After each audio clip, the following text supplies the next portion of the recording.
doing this. I Okay. think this is important for Glad, the.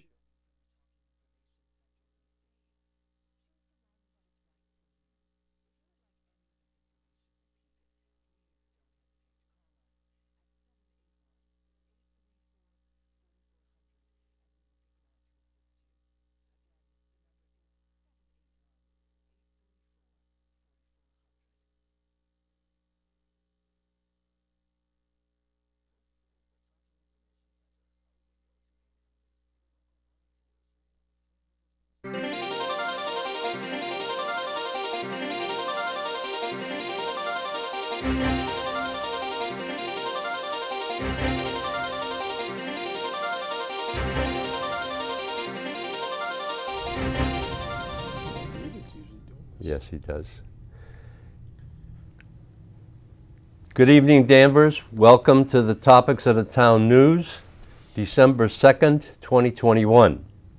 I'm Mark Zubarek, and today I have two of our guests, Eric Crane, School Committee Chairman, and Matthew Duggan, our newest selectman. So thank you very much for being here. Our focus would always be on local issues. I have a First Amendment blurb in here that I want to read, just to clarify things.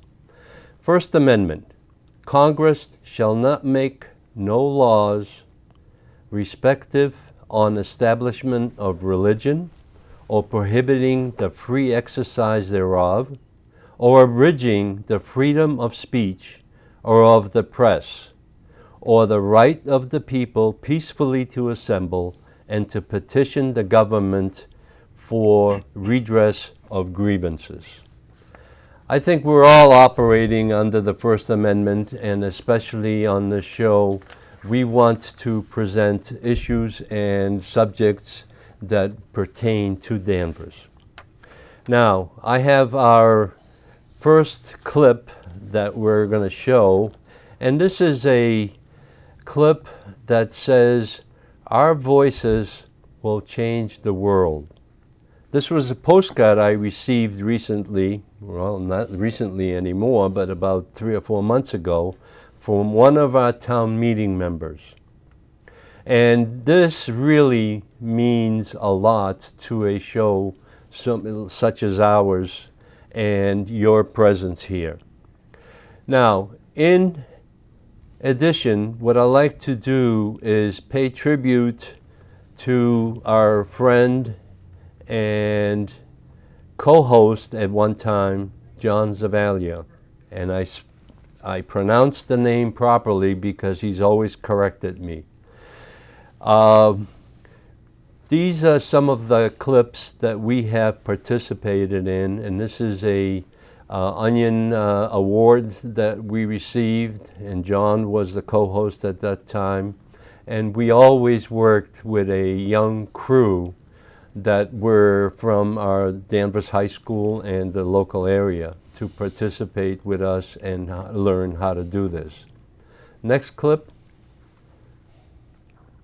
Here we have another picture of John with us participating in the ZZ show. We got together with the last names of with a Z in it, and we used that for a long time. The next one is more of the participation that this show and John has had in town debates, and this one was orchestrated by John himself. He developed the questions, he developed the participants, and we had a very good debate at that time. And the next one, David? Oh, and here's our friend John Z, and we'll have a memorial service for him tomorrow at 6:30 at O'Donnell Funeral Home. So thank you, John, for being with us, and I will miss you. So I just wanted to, I think there's a visitation starting at 5. At 5 to 6. Yep. And then there'll be a service, a memorial service at So 6:30. people should get there at 5. That's Yeah. right. John Thank was you. a good man. Liked John a lot when I had the chance to encounter him. And he cared about the town and was an affable man to be around. Always fun. Absolutely. And one of the occasions where we first met was at a town meeting vote that was on his motion at the time about smoking within yeah. 25 feet of each establishment. And I voted against it. John voted for it. But after that, we met and we shook hands, and we knew to agree not to agree to disagree on subjects from then on. Yeah. And that's been for 15 years now. So let's move on with the show. Today we have Eric Crane, chairman of the Danvers School Committee. And what I'd like to do is we'll break this into 4 segments. And the second segment will be Matthew Duggan, our newest selectman. We'll have some questions in regard to the town government as it relates to the school issues that are happening right now. And the segment 3 will be resident concerns regarding the Danvers School Department and specifically school committee. Segment 4, if we get to it, resident concerns regarding the federal COVID relief funding to the town and to the school department. So we'll go in that order. The agenda and opinions are solely by the Topics of the Town news host and commentators. Segment 1. Eric, what I'd like you to do is just to introduce yourself. What is your function and how do you relate to the current school committee? Sure. Well, my name is Eric Crane. I am this year's chairman of the school committee, and I've been on the school committee since October of 2000. So it's been a long ride, but a good one and a satisfying one. My role right now for this year is that I am chair of the committee, which basically means work with the superintendent on the agenda and run the meetings. So. Well, thank you very much. And then what I'd like to do is when we get to the next segment after Matthew introduces himself again, to get to some of the issues that we've discussed. Sure. Matthew? Yes, my name is Matthew Duggan. I'm a selectman, and many people don't understand that there is a independence that the school committee has. They're not associated in any way with the select board or the town manager. I think from my perspective, the school committee's answers to the voters, and so I really don't know much about how the school committee works, and I only know about the current issue that's kind of a contentious issue with the hockey team.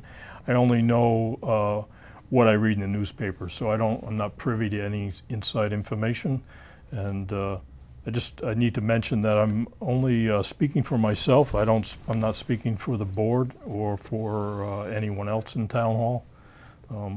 So I really can't add anything to this conversation. I do have some thoughts about it, but again, I don't have all the facts, and so the only thing I'll say is I think people have jumped to conclusions without understanding what's going on behind the scenes. There's privacy issues, not only with staff, but with the students. And I think Chairman Crane has mentioned that several times, that these are laws that are state laws that protect individuals. And so I think the objective really should be going forward, how do we prevent this type of behavior going forward. That's really, I think, is the most important thing to focus on, not trying to find people to blame. Well, that's exactly what my position is what I would like to do with this interview is basically go over what actually did happen, how was the information disseminated to the residents? Because every one of us is a taxpayer in this town, and we are owed that explanation. Now, we know that you cannot go into names, times, and places, and things like that, but I think the general public needs to know what are the issues and how are these issues being addressed. The Boston Globe came out with a startling article that was 18 months late from when the incident actually happened, but I believe that the community deserves a general answer of what actually happened, how is it going to be addressed, and where are we going together as a community, not as an individual, because individuals don't make up the community. There's 26,000 people in this town, and they all deserve an explanation. So, what I would like to do is, Mr. Crane, if I can just ask you a brief discussion of the current status of the school department regarding the total school issues. Because this is one of the issues, but there are others. Boy, that's first of all, let me say that I'm here, much like Matt. I'm a member of the school committee. I happen to be chair this year, but I'm not speaking for the school committee. They don't even know I was going to be on, and we certainly haven't discussed any questions you might ask. So what people are going to hear is my opinion, my thoughts, my understanding of the facts, and I'm happy to share that. Your question is a little broad when you're asking about the current status. It's intentional that way.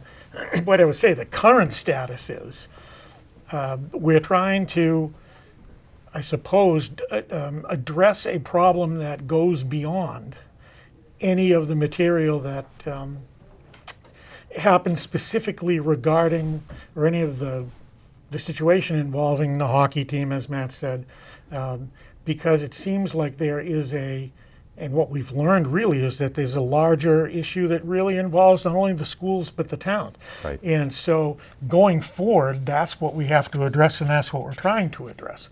So if the question is, what are we doing now?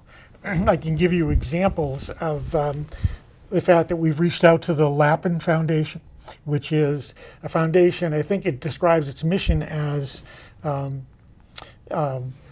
extending sort of the understanding of the Jewish faith and Judaism across generations. And so, for example, tomorrow we will announce that there'll be a program that they will be helping us with on education about the Holocaust.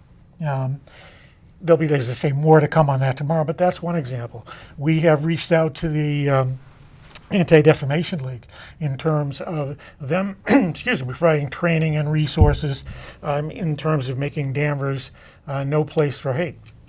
We have reached out to the Northeastern, I believe it's Sports and Education, let me just double check. It's called Northeastern University Center for Sports and Society, trying to find out what else we can do programmatically and what they can help us with to work on programs for the town, the school sports in general, training of captains, because lots of times people think that the job of a captain is to run those practices in preseason, that sort of thing. But really, captains should be leaders, should be people that the team could look up to, but that doesn't mean that at 17 or 18 years old they really have been trained or know how to do that. Right. So some training through that program for the coaches and for the captains is on the list. We are working with the NAACP and the North Shore chapter of the NAACP to get whatever help, perspective, and ideas we can get from them. And we're having other conversations. One of the things that has been very heartening in the last couple of weeks in particular, Mark, is that we've heard from a lot of residents in Danvers who've come forward to say, my expertise is in this. And I can help you with this. Maybe I can help you with the child psychology piece. I can help you with the racial piece. I can help you with anxiety, whatever it is. People have reached out and said they want to help. So frankly, the list at this point is so long that the administration is sifting through it, meeting with people. We're working on what might be a long-term communication plan to make sure that the communication around all this is better. So yeah, I mean, what the overall, what we're trying to do is to programmatically reach out in ways that will help the community engage, will help with the schools and the students, both short-term and long-term. A woman came up to me after the HRIC meeting last week, woman of color, and she said that families of color in Danvers are very unhappy right now. They are concerned. And they're not just concerned about, the hockey team. They're concerned about things that have happened in this town that go far outside the schools. And I think we have to address that as a community. But you see, the question that I have, and this is not a new issue. Mm-hmm.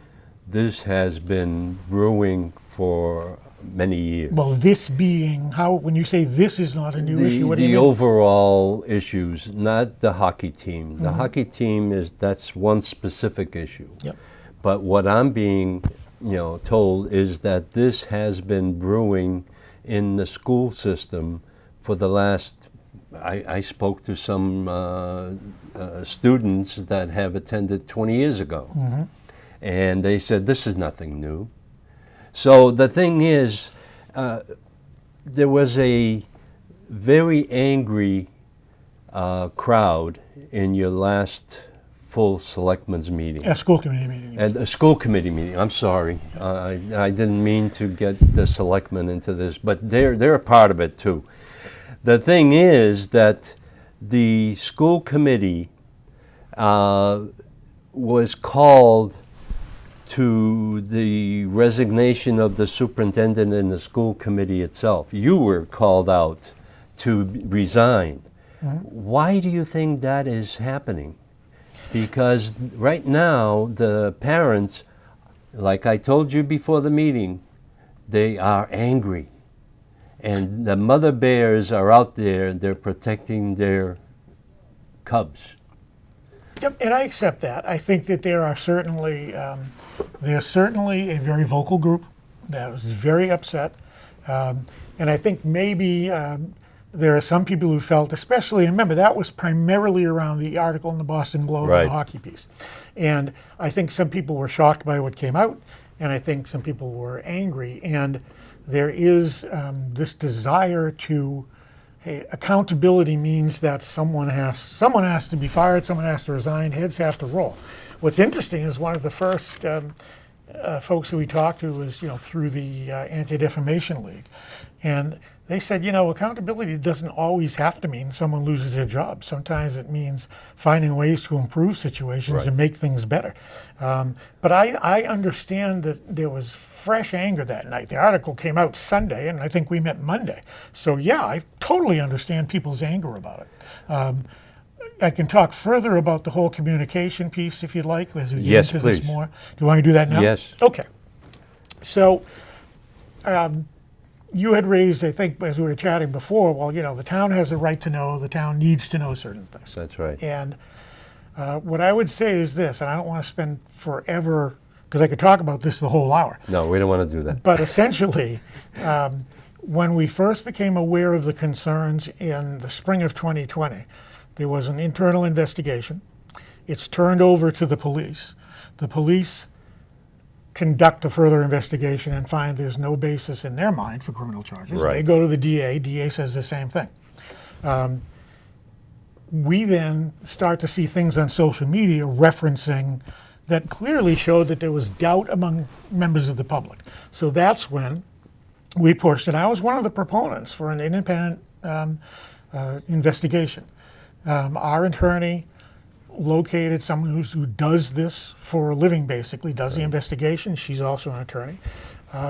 Reached out to a number of folks and did the investigation. Now, my point that I'm getting to here, and I know it's tough to get to the point, but when we decided to do the external investigation, that was a matter of public record at the school committee meeting in August. And we talked about the fact that we were having an investigation and what we were investigating in broad terms. Homophobia, racism, acts that, that sort of felt like that and sort of were, involved that kind of conduct. We talked about the chat group where there were some really awful things that were said, but it wasn't a school chat group, but there were still awful things said. But the thing is that the school committee as a whole did not do anything about the particular problem, because at that time, 18 months ago, it was the hockey team.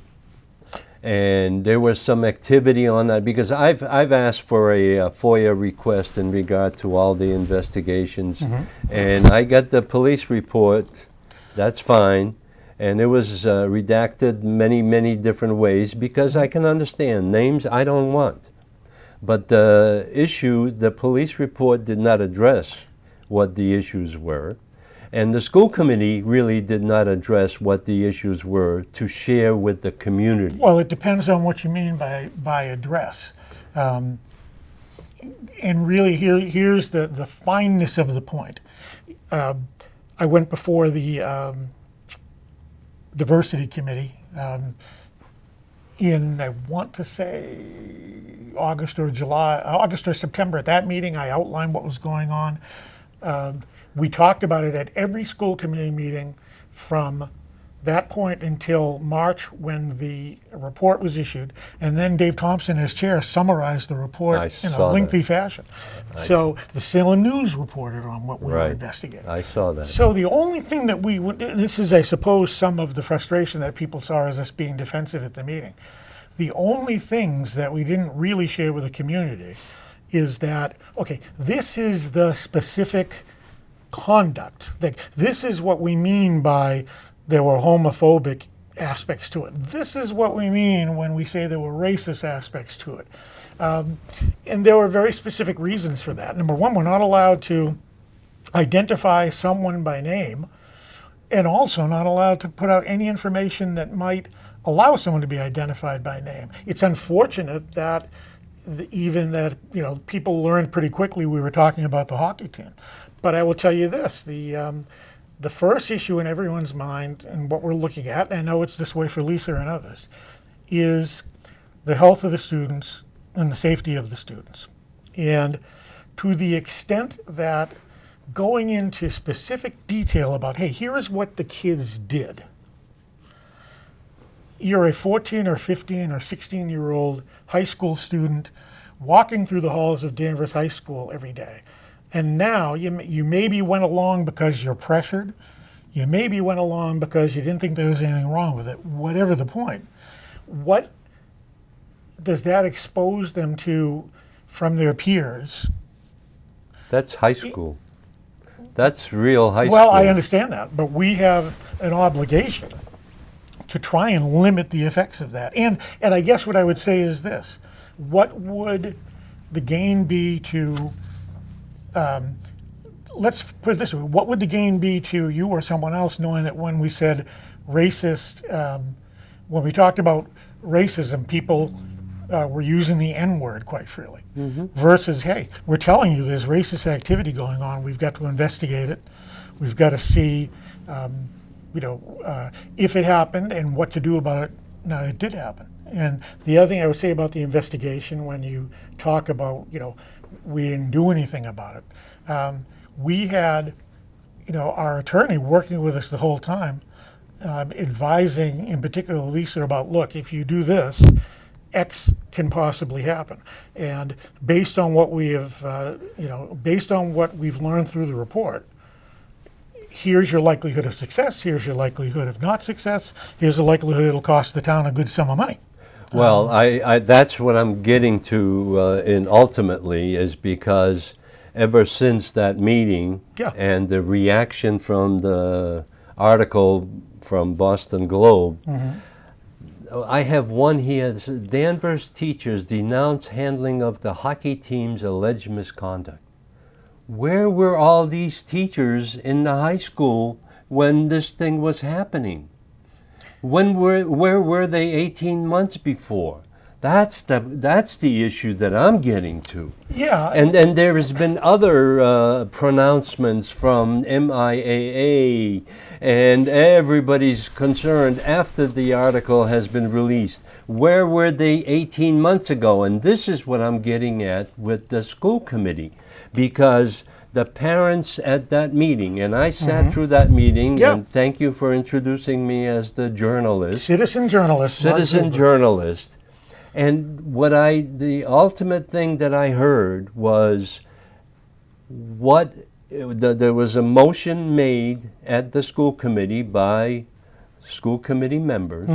A school And- committee member, yes. Yep. And it was And seconded. seconded, yeah. And it was seconded. And then it was ruled out of order Well, then why did you go into a executive session? because, That's Sure. where it's become Sure. illegal. well, it isn't illegal. In my view, what happened, a motion to place the superintendent on administrative leave Yeah. is effectively, falls under the category of a complaint. Right. Okay. Complaints are one of those items that a complaint against someone, literally an employee, is something that can only be discussed in executive session. We could not discuss that publicly even if we wanted to. But And what people have to, I think, also understand, see, it's not, if you dislike someone's performance, including mine, That's right. there's an evaluation process. And, you know, when we do the superintendent's evaluation or the town manager's evaluation, members of the school committee or selectmen can stand up and say, you know what, I think you did a lousy job this year. And I don't think you should get a raise. Or if the contract was up, I don't think you should renew the contract. But a motion to place someone on administrative leave implies it's a complaint that there is improper conduct, essentially, Right. warranting an immediate leave. And both contractually and by labor law, the superintendent and the town manager in a similar situation Has to have a notice. has to have notice, has to have an Right. opportunity of counsel. But that's what I'm getting to. Sure. The point is that a school committee member Yeah. made that motion and seconded it, and it should have been tabled right there and then. That's my position, and I've been on the board of selectmen. We had the same issues, and you're probably involved in something like that as well. All I can tell you sooner or is later. that I would disagree that it's tabled versus I ruled it out of order because it wasn't a motion that could be handled in public. Then I talked to our school committee attorney. She agrees. I'm content till, you know, if someone wants to file a complaint, we'll let it play out. But I think I was correct in doing that. And then Well, that's I fine. obviously can't talk about what happened in executive session beyond the fact that no motion was made again in the executive session. That's it. But we're not at liberty to talk about, as Matt would know, about something that goes on in executive session. No, I understand that. Yeah. That's fine. But the thing is that people need to know, and the town residents, taxpayers, were not really totally informed of what was going on and what actually happened, because you had a follow-up executive session the following Monday. Right. When I came out of the let me put it this way. When we came out of the executive session the night of the meeting, in retrospect, it might have been a good idea for me to say, rather than just go on with the meeting, I wish I'd said, hey, here's what's happening, here's how we have to handle it. When I came out of the executive session that we actually had that Monday, a lot of press were there, and I gave them a statement that I could give based on the executive session. Well, But- the thing is that Yeah. people, the residents, Yep. the mothers were basically left holding the bag at the end because they didn't have an opportunity to express their views before you went into executive session. Well, So timing may have been wrong. Yeah, what I would say, Mark, is the residents don't have a role or a right to express their views on whether or not a superintendent should be placed on administrative leave. They just don't. Well, the school committee does. The school, but not, not in public, in a public session. That's a violation of all kinds of, Well, laws. this is going back to the questions that I had for you in segment 3.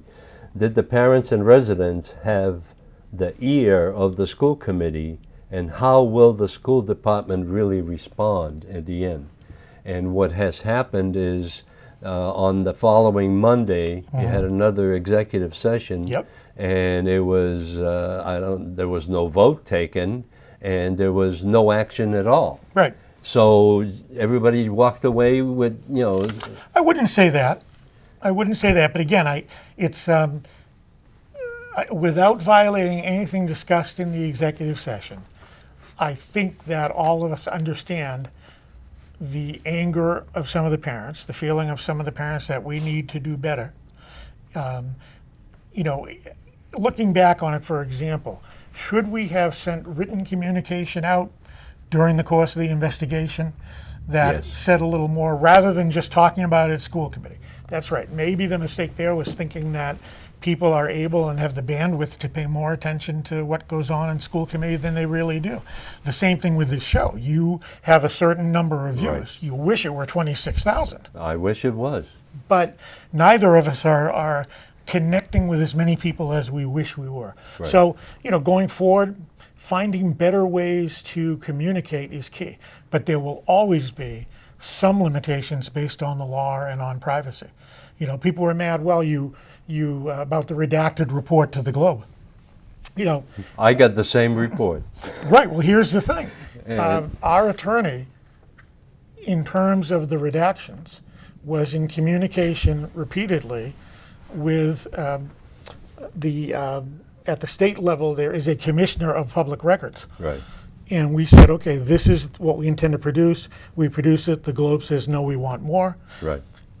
The Well, they commis- went with their Yeah, attorney to right. deal with But the that. See, commissioner- where yeah. I did not have that opportunity, but I Well, you accepted. have the opportunity, you choose not to. And that's Well, I fine. Who wants to chose- pay the, I get it. But the Well- point is, the redactions that we ultimately made were with the benefit of counsel from the Commissioner of Public Records. So I guess what I'm saying is we didn't just decide, hey, let's get out the black pen, take out everything. There were redactions, it's reviewed. Then there are amendments, so there are things that, if the commissioner said, look, you can redact this, but not this, Right. we didn't redact what we shouldn't redact. So ultimately, I think the steps we took were correct. Now, people may not like the facts of life, but those are the facts of life in terms of what all public boards deal with when it comes to public records. Right. Well, I thank you for the explanation. Sure. However, I think there's more to be done in the future, because I think you still have that same group of parents that are going to demand maybe a recall of the school committee. That's one of the things that's being discussed. Yeah, but I don't, Well, people can do what they want to do. right. I understand that. Although I don't believe we have a process for recall. We do not, within but the- there is a method to the madness. You know, Yeah, there and that's is. fine. But are they going to recall the 2 new members who weren't even around? We have an elective process. They're going to have a shot at a single seat in May. 22, and Yeah. then there are 2 seats up in 2023. Right. People have said, well, you should resign. A few. Well, Honestly, not many. They have said Right. that, and they have shared that information with a lot of people Right, in but town. let me talk about that. I don't think that as a matter of public policy, it's a good thing for school committee members or selectmen or anyone in public office to resign over disagreements of Policy. policy or even performance, frankly, because if that happens, then you sort of risk you elect someone and then a year later, a bunch of loud voices, angry voices now carry the day, and someone kind of gets pushed out of office.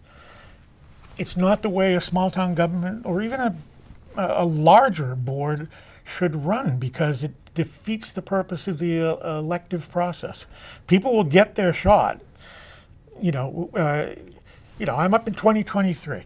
I'll run or I won't run. I never make a decision more than a few months ahead of time, looking at, hey, how do I feel? How's my family feel? All of that. But the point is, if someone comes along and says, I think you've done a lousy job, and the town votes someone else in, that's the process, and I'm cool with that. In my view, it won't be a rigged election. Well, we don't want any more rigged elections. As a disclosure, I did run for the school committee Absolutely. seat. And I had issues that I couldn't control at that time, and the people have spoken. The thing is that we need the new school committee members to have an opportunity to present their positions, and that they started doing that at your last school committee Okay, meeting. but again, remember that the time we're going to do the superintendent's evaluation. It'll be in January, actually. And they have every right, every responsibility, and every opportunity to say, look, this is what I think. This is what I think we should do. But when you're talking about placing someone on administrative leave, I know it gets technical and people don't want to hear that, but the fact is, that's a very different animal than talking about someone's performance. People should not be placed on administrative leave because you don't like their performance. That's just not enough. I That's think not the time for it. you can expect some input in January. I think That's on fine. that. But I mean that's where the input needs to be public and in your committee meetings, because people have opinions. And they are going to follow those opinions as far as we can. So, And again, I think that's fine. That's part of the process, and I get that. all right. So now let's move on to the next subject, which will include Mr. Matthew Duggan, because he's been sitting here and just observing. But I also want to ask a question in regard to what the selectmen have been doing in regard to this subject at all. They have issued a statement that was presented by your chairman, and it didn't say anything at all of what kind of steps the town is going to be taking at all, because town government seems to be isolating themselves from the school committee at this time. The only time the town government gets involved is when they fund your budget. That's the primary issue. So going. Can I just have a moment to? Absolutely. So again, I mentioned earlier on the meeting that I'm only representing my viewpoint and not the viewpoint of the board. Now, you mentioned the select board did release a statement for some of the activity that's been happening or that's being discussed at the schools, and also in a community-wide incidents as That's well. right. So the statement was put together by all 5 board members, Okay. and it was released last month, and it's on the homepage of our town's website. Yes, it is. I've So, seen it. one purpose of the statement was to show that the board was cohesive in recognizing that there's behaviors, not just in the schools, but in other areas of town that need to be addressed. And so we think that statement showed that we're all in this together, all 5 members, and it was just an initial statement. There'll be more statements to come as we progress through this process. But one of the topics that was mentioned was the town would like to identify and hire an inclusion and diversity director. And initially I had several board members had thought that was maybe not a full-time position. But some of the incidents that have occurred over the past few months show that it would be a full-time position. And it would not just for associated with the HR department in town in terms of like training and kind of a town-wide overview, but also to share that resource with the schools. Well, that's what it was intended for, I Yes. believe, because primarily the issues are happening through the school education process. Yeah. And there's some that are not. However, I also wanted to address this one issue that I found. The rescue plan has been funded now by the federal government, and I have received information from our Keith Taverna, and the issues that I see with that disposition of funds is that all these funds are being used in 23 and 24 and beyond. And there's $3.5 million that has been dedicated to the school department, and another $8.5 million to the town government, which I believe I have a statement here from the town manager that has the American Rescue Plan Act funding table, and all of the funds are allocated to certain projects, Yeah, basically. but the money comes in phases. It's not 2 phases. It's not a lump sum. Correct, yeah, it's $4.5 million And there's and $4.5 million. four distinct areas that the money can be used. Right. And so we relied on the experts in town hall to determine those areas. Now, As you can see in the pie chart, the infrastructure for water and sewers, a third of that $8 million goes to infrastructure. So this is to cover upgrades to the water lines and the sewer lines that the taxpayers would have had to have covered in any event. well, my issue is, and Eric, Mr. Crane, Eric is fine. Mark. Eric is fine. I know we've known each other long enough. I don't have a problem with it. The issue is that all these funds are basically tax funded by our federal tax collections. They are really funds from my pocket, your pocket, and your pocket. They are being spent on, and I'll use my term, pet projects, because that's what is really coming down to. And $3.5 million for the schools is being allocated. I believe what I have is $281,000 has been spent this year, and the rest of it is going to be spent in 23 and 24 and 25. Right. So what kind of funds are these? They're a distribution of tax revenue that the federal government is collecting, but the taxpayers in this town are not getting any of that except through funding these projects, whether it's in the school department or in the town government department. So is that for Matt or for me, this Both. question? Well, I'll say that the taxpayers already got their stimulus payments. So that was part of this What stimulus payments? several $1,000s that they Really? received in the mail. Did you get yours? Oh yeah. Oh yeah. Well, I'm glad This you is did. this is a different objective, I think, is to not only cover costs that the town incurred during the pandemic. It's also to kind of strengthen the community by upgrading existing. To me, it's tax redistribution or wealth redistribution. This is something that Congress passed. So, Oh, I know. The Congress is so active. well, What about the schools? Okay. I mean, how, if you look how at is that? if you look at the ESSER 1 and you got the list of everything that we're Yeah. spending there, you go through it: tutoring to accelerate learning, disposal of COVID testing materials, desks for social distancing, masks and other PPE. I'm sorry.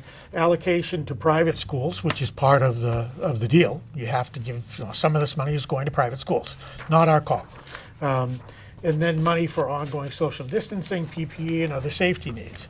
Now, I look at it this way, and I was thinking about this because I knew you'd ask about it. So, if you had a fire in your house, and because of that fire in your house, you've got some additional expenses, including rebuilding part of your house.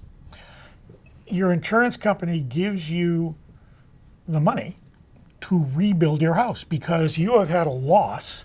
You have had expenses which you didn't expect, including having to rebuild half your house. So you don't take that insurance money and use it for something else unless you're going to rebuild the house some other way. The purpose of the money is to let you rebuild your house. The purpose of the ESSER money, especially phase one, it's okay, you've had costs, Danvers Public Schools, Salem Public Schools, whomever. You have had costs, town of Danvers, that you wouldn't have had but for COVID. And so the federal government is allocating this money to you to help you deal with the unexpected costs. This is not, a gift to lower tax rates. Everyone would love lower tax rates. And you talk about, it's allocation of resources. All government spending is allocation of resources. I mean, that's what it is. Defense spending is allocation of resources. What you spend on science or anything, it's all allocation. So what I'm saying here is these resources are earmarked to allow towns and cities and states to recover from the unexpected costs that they incurred a year before. Well, the thing that I was looking at, and this is your ESSER funding. Yeah. And basically what I see on here is that personnel and professional development, Yep. personnel and professional development, Yep. and the high school personnel and professional development, $300,000 apiece. Yep. We already have that in the budget. Yeah, we have some, but now We- this will allow us to do more than that. And when you talk about personnel, and Lisa explained this, one of the things that we're doing is recognizing, and this is the big issue, people will say, and they're right, you had a year and a half, Gap. whether it's Danvers or any place else, Right. of non-optimum education. And there are going to be students who fell behind. So some of this money is allowing us to bring in not additional classroom teachers, but additional teaching personnel who can work very specifically with very specific students. It's like having an extra pair of hands in a classroom or an extra pair of hands in the school to help students catch up to where they would have been. To me, So it's a how- sensible expenditure. How will this then improve our performance of our students? Because I have some information that I received recently is that our students have basically decreased from 10 years ago. We were building the high school at that time, and there was such an Well- uproar. And the thing is that at that time there was 3,600 or 3,700 students altogether, and now we're down to 3,600 altogether. Okay, so when And you say our students have decreased, you're talking about the number of students? sure, Well, I mean, that's largely speaking, a function of population at any given time. There are other factors. but our population is increasing to 26,000 doesn't now. doesn't mean that you're getting more students in. You can have single people, you can have empty nesters, you can have people moving into apartments from other towns who don't have kids. Well, let me just go through. You have $3.5 million sitting out there, and what I see on here is elementary level. Hire 2 additional reading teachers to support tier 2 and 3 needs Yes. of students across the district. Yep. How were they taken care of before? They were taken care of. So I don't understand why we need 3 additional. Because then we- you need 2 additional teaching positions at the elementary level. Okay, Staffing if there implications. are additional teachers at the elementary level, classroom teachers, Yeah. that is driven as it always is by population and relating to classroom size. If you're talking about the reading teachers, you talk about the voice of the parents. You talk about parents who are angry and parents who are concerned. Right. One of the things they're concerned about is students who have fallen behind in reading particularly in key years like second grade, when there's a feeling that if you don't get kids reading to grade level by, say, fourth grade, that you may lose them forever, so to speak. So one of the ways you respond to those concerns is to bring in additional resources to help with the reading. If you truly want students to catch up, support some of the resources necessary to help them catch up. So are you telling me that because we didn't have these COVID funds, the kids would be less educated? Less educated is too broad a term, Mark. You can, a student, Less reading capable, let's say. it's some of them certainly. Anyone who's fallen behind over the last year and a half deserves some extra help and needs some extra help to catch up. And funding that, I mean, this is a perfect use of ESSER money because that's what it's meant for. It's meant to help remediate the issues that came up during COVID. It's a sensible use of that money. Not all students did well in the remote learning. We know that. Well, that was a false step Well, we didn't- backwards, basically. Yeah, well, we when- didn't have a choice. That was Yeah, something that we Well, We heard from a lot, let me put it this way. We heard from a lot of teachers and from parents Right. who came to us and said, remote learning worked fine for my kid. But we also know that there are a lot of students for whom it certainly wasn't optimal. Some did well, some didn't do well. This financing allows us to, from the federal government, yes, I know it's still tax dollars, but it's not going to be a choice between doing this and fixing the sewers or fixing the streets, or this is. Well, it's the same thing. I mean, But- they're using the same, But funding. my point here is if the concern is, hey, kids fell behind and we have to do something to help them catch up, that's what this money's for. Well, the thing, what I'm looking at here is that middle school has staffing implications. Hired 3 teachers, residents, humanities, STEM, and area of instruction of the SEL coach. Yep. Where were these teachers before this happened? I mean, weren't they there already? No, not necessarily. If we're adding positions, if we're bringing in bodies, it's because we didn't feel we were doing enough in certain areas. And if we've brought in, we've had math coaches.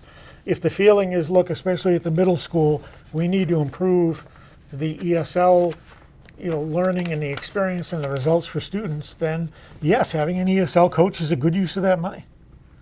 The other thing you have to think about is that as the town, I don't know what our percentage of non-English speaking students was 10 or 15 years ago, but you can bet it's higher now. And it requires us to look at, again, additional resources to meet their needs.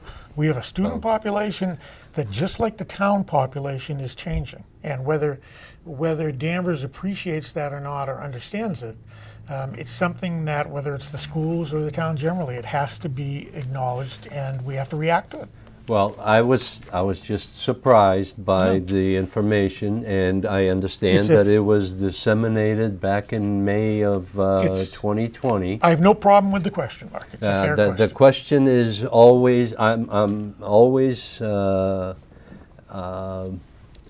rely on the taxpayer in I this get it. town. You're the And- voice of concern for I'm, taxpayers. I'm the number one guy that everybody comes to, and that's all I hear is, where are they spending this money? The same thing is happening with the town government. The town government has issued this list of projects that they're going to spend the money on, but other communities are asking their residents and their counselors what should that money be spent on. Here, all we have is, here it is, guys, this is what we're going to spend it on.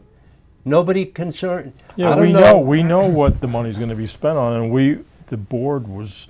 But was the board consulted on it? Yes. Well, there was not in a public meeting. It's that's for not the sure. fact that the money's being spent. Is it being spent to get the biggest bang for the buck? That's where it's important, and I think the categories are diversified enough within the constraints. There's only 4 areas that the money can be spent, and I understand that. again, we're relying on the experts in town hall to guide us in in areas that need the most. And I most appreciate funding. that, but the thing is, this is money that's been found basically as a gift from federal Well, government. I mean, you can say it's free money, but it's No, at it's the end not. of the day, it's Our taxpayer money. grandchildren are going to Well, pay that's for the it. key. So it's not the fact that you're just spending the money. You want to do it. Yeah, But we also have to be efficient because we go through the budget every year. And what happens is that budget is beat down and down and down. But now, all of a sudden, all these projects are becoming available. The water lines are being replaced with a $10 million funding mechanism. What's going to happen to that? Is that going to be removed? No, That's the questions that I think a lot I think of the people scope have. of what the amount of work that needs to be done is, it's almost never ending. You always be upgrading lines. It just allows you to increase the amount of work that you can do in the near term. Well, We should be happy that we're getting the money.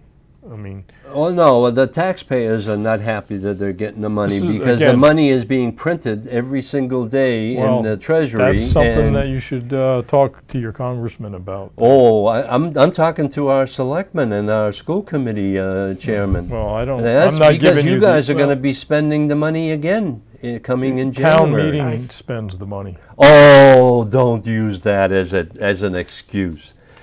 But I want to thank you guys for having giving me the opportunity to ask some of these questions, because these are coming over and over again. Everybody you speak to, I get they it. have those questions. Yeah, And so it's all about education, right?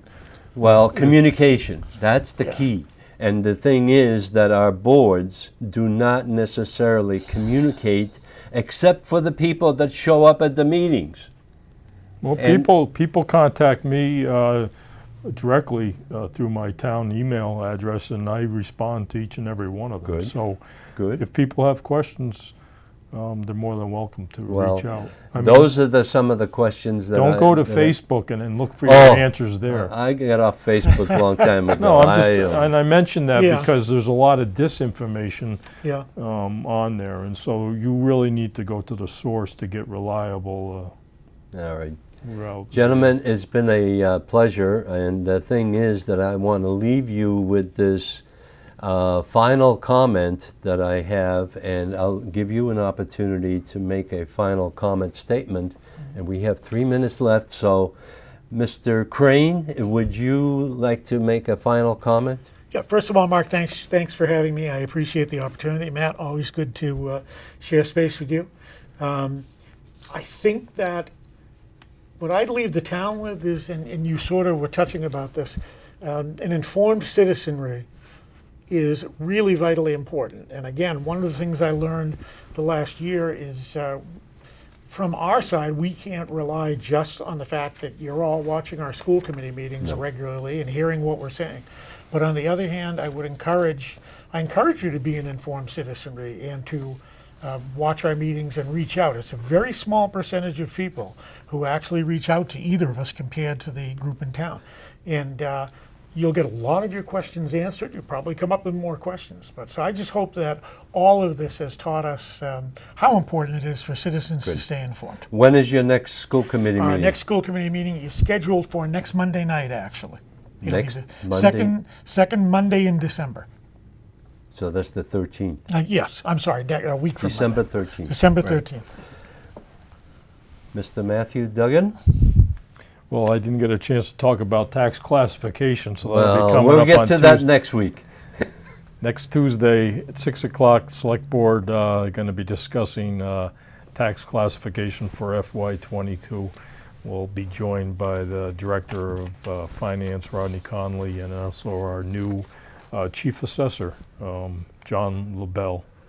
So people have questions, they're welcome to come to the meeting, Town Hall.